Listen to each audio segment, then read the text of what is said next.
Olá, Padre Marcelo, tudo bem? Olá, Débora, tudo bem? Olá, Daniel, Gabriel. Estamos de novo fazendo nosso percurso pela nossa universidade, né? E cada vez mais vamos tomando consciência da rica pluralidade que compõe a nossa comunidade universitária. Eu me sinto cada vez mais feliz de ver toda essa riqueza espiritual, intelectual, cognitiva, afetiva que borbulha de dentro da Unicinos. Nessa semana, a nossa conversa será com os nossos colegas Celso e Adriano, que demonstram sempre muita competência e seriedade nas suas áreas de atuação. Padre Marcelo, os nossos computadores e celulares hoje estão sendo itens essenciais para que possamos entrar em contato uns com os outros, neste momento de isolamento social. Esses equipamentos são frutos da tecnologia. Então, como a tecnologia de ponta desenvolvida na Unicinos pode dar respostas a momentos como esses que são incertos? Débora, tu começaste invocando a semana, né? Exatamente nessa semana, ontem, quarta-feira, né? Eu tive a oportunidade de visitar o campus da Unicinos em Porto Alegre, em São Leopoldo, né? Eu quis verificar pessoalmente o cumprimento dos protocolos que vão constituindo a nossa presença física e também online nesse tempo de pandemia, né? E fiquei muito contente e um grande respeito por esse momento que nós estamos implementando uma maneira nossa, Unicinos, de viver em tempos de crise pandêmica, não? Então, foi a esse propósito que eu achei bem oportuno de convidar o Adriano e convidar o Celso para, do seu ponto de vista respectivo, eles nos enriquecerem com o que eles estão vivendo, né? Então, nesse caso, o Celso, ele agora vou usar uma expressão muito respeitosa, o Celso é o camisa 10 do nosso Instituto de Chip, né? Ele tem uma trajetória muito bacana no Brasil e, nesses últimos 10 anos, pelo menos aqui na Unicinos, ele está sendo o âncora do nosso projeto de ir constituindo uma Unicinos com uma forte presença na microeletrônica, na questão do semicondutor. Ô Celso, o que tu tens para comunicar para nós essa tua atividade de ponta na questão da pesquisa de microeletrônica, digamos assim, e os protocolos que tu estás vivendo para a gente dar conta de maneira responsável nesse tempo de crise pandêmica? Aqui no Instituto de Semicondutores, a gente retornou a partir do dia 11, seguindo todos os protocolos. Estamos trabalhando com cerca de 1/3 apenas das pessoas presencial, em regime de rodízio. Estão todos seguindo o protocolo direitinho, usando máscaras, poucas pessoas por sala, né, lavando as mãos, né, porque a gente tem atividades muito importantes, né, nesse período aí, né? Os nossos parceiros, nossos clientes, eles não pararam. Nós estamos no meio de desenvolvimentos muito importantes e, na verdade, essa pandemia ela vai acelerar muito uma grande transformação que já estava ocorrendo na medicina, né? Que é, digamos assim, o uso cada vez maior das tecnologias de informação e da microeletrônica. Isso já estava ocorrendo, mas agora vai acelerar e muito, né? A gente já está percebendo isso, né? E em termos dos trabalhos que nós estamos realizando aqui no Instituto, eu vou citar 2 exemplos que são diretamente ligados à Covid, à pandemia. Nós ganhamos um edital, né, fomos contemplados, né, com um projeto, foi aprovado num edital da FAPERGS. É um projeto em parceria com a área da saúde, Então, é um projeto de um sensor para detectar o vírus, né, o COVID SARS-2, né, na verdade, o SARS-CoV-2, né, que é o nome do vírus, né. Esse projeto é um exemplo muito bom digamos assim, da multidisciplinaridade, né, das tecnologias hoje e do trabalho que a gente faz aqui no Instituto, né. Esse projeto, nesse projeto a gente vai desenvolver um sensor para detectar o vírus, né? Só que ele é inovador porque ele utiliza uma tecnologia nova, né? Diferente do teste tradicional de PCR, que leva 12, 16 horas. Com esse sensor que nós pretendemos desenvolver, o teste é muito mais rápido. E ele envolve uma tecnologia nova chamada CRISP, né? Que você programa uma enzima para detectar um pedaço, digamos, do DNA do vírus.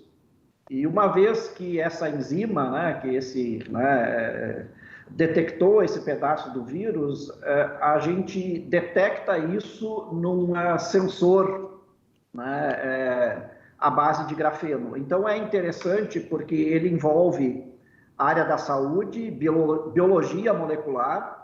Então, essa parte de desenvolver a enzima que detecta o vírus, né, vai ser desenvolvido pela doutora, né, a Priscila Lora, né, que é da Faculdade de Biomedicina, que é pesquisadora do ITT Nutrifor. E aqui no ITT Chip a gente vai fazer um dispositivo que a gente tem experiência em fazer, que é um transistor de grafeno que detecta, então, a modificação física quando a enzima, né, detectou o vírus. Então, isso é um exemplo de pesquisa aplicada, agora é urgente, já começamos a trabalhar no projeto, inovadora e multidisciplinar, né? Então, esse é um exemplo que já está em andamento, né? Outro exemplo é que nós estamos justamente no mês de maio testando o primeiro lote de um chip inédito, né? É pequenininho, né? Tá aqui na minha mão. É o primeiro chip de internet das coisas desenvolvido no Brasil, desenvolvido em parceria entre HT Micron e o ITT Chip. Inclusive, esse chip ele pode ser usado, né, na área da saúde, né, com aplicações muito interessantes, né? Esse é um chip de internet das coisas. Então, esse chip, né, basta ligar uma pilha e uma anteninha nele, ele comunica com as antenas de celular. Agora, nós podemos ligar nesse chip, por exemplo, um sensor de temperatura, né? E aí, por exemplo, ele pode ser usado para monitorar remotamente a temperatura de pessoas, aonde elas, qualquer lugar que elas estejam. A princípio, ele foi desenvolvido para aplicações de rastreabilidade, de cargas, de coisas valiosas, mas a gente pode, por exemplo, ligar sensores nele. Então, por exemplo, né, bem prático, hoje estão sendo montados hospitais de campanha. O hospital de campanha é uma infraestrutura provisória, a gente não instala rede em todos os quartos, etc.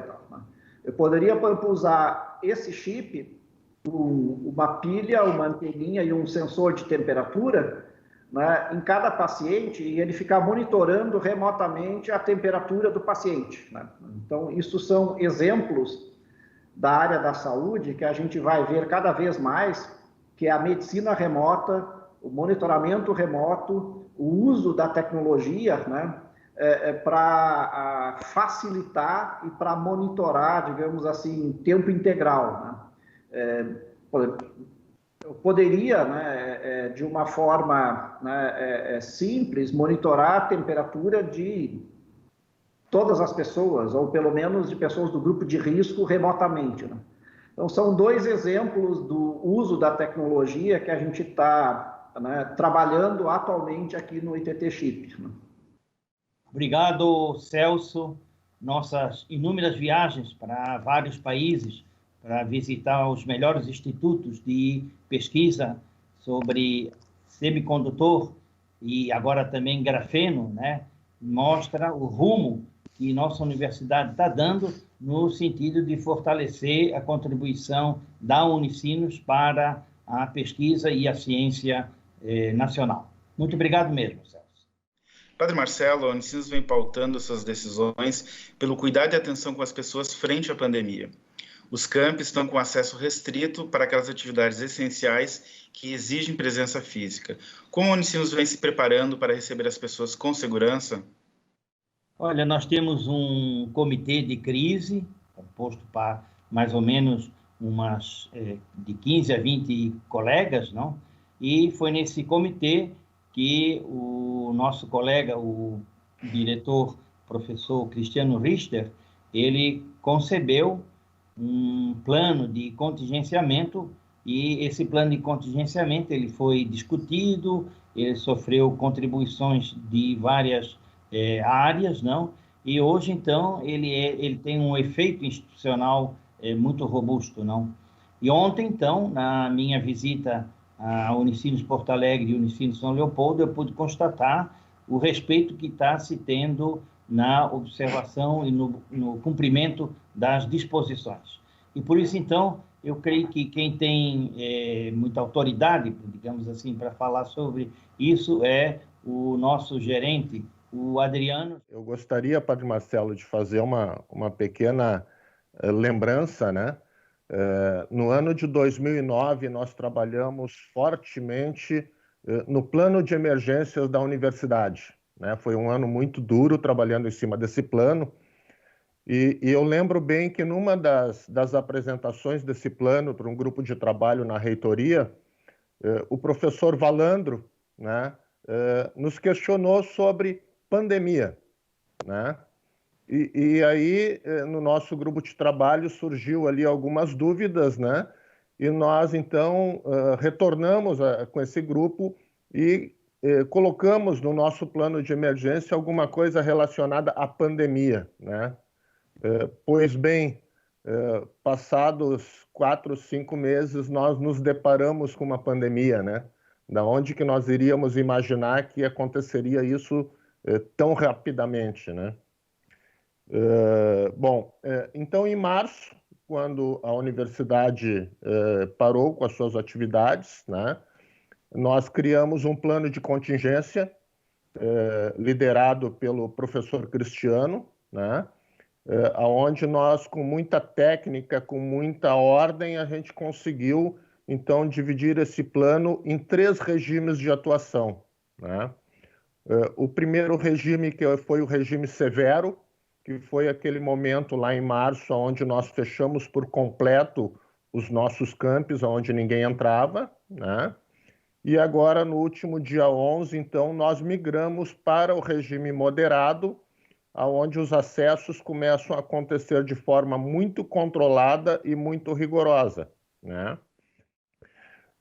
Os colegas que não estão no nosso dia a dia do campus, né, dos campos, eu gostaria de deixar bem informado que tem uma grande equipe trabalhando por trás disso tudo, né, no controle de acesso através dos nossos seguranças, o pessoal da higiene, da desinfecção com os colaboradores da Vivante, né, o controle do uso de máscaras, EPIs, isso é tudo muito fundamental nesse momento que nós estamos vivendo, né, Padre Marcelo? Acho que a ideia é preservar vidas nesse momento, independente de qualquer outra situação, né?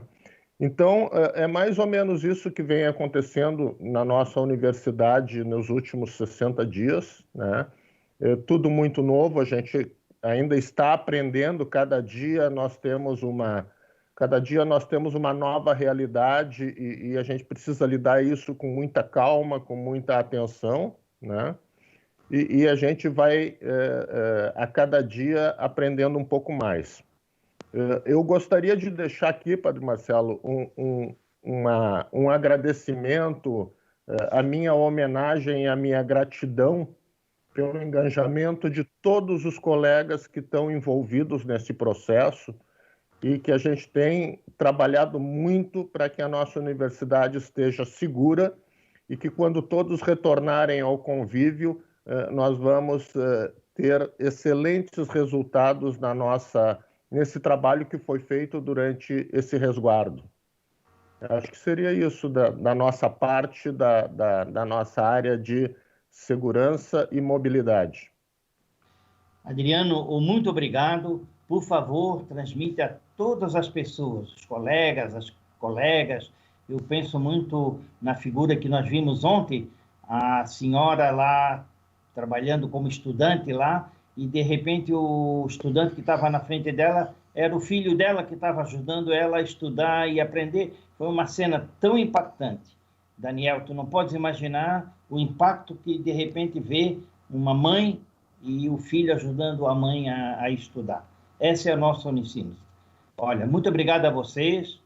Celso, a gente está trilhando o caminho de o Brasil também ter algum protagonismo, digamos assim, nessas áreas que são as áreas que vão marcar o futuro da humanidade. Adriano, muito obrigado pelo carinho e pelo respeito que tu mesmo e a tua equipe vêm demonstrando no cumprimento do nosso plano de contingenciamento. Muito obrigado a vocês. Obrigado, Padre Marcelo e colegas, por mais essa conversa que demonstra tanto as iniciativas da Unicinos, com cuidado e segurança das pessoas, quanto com as possibilidades da universidade desenvolver tecnologia de ponta para contribuir com a vida de todos nós. Até semana que vem.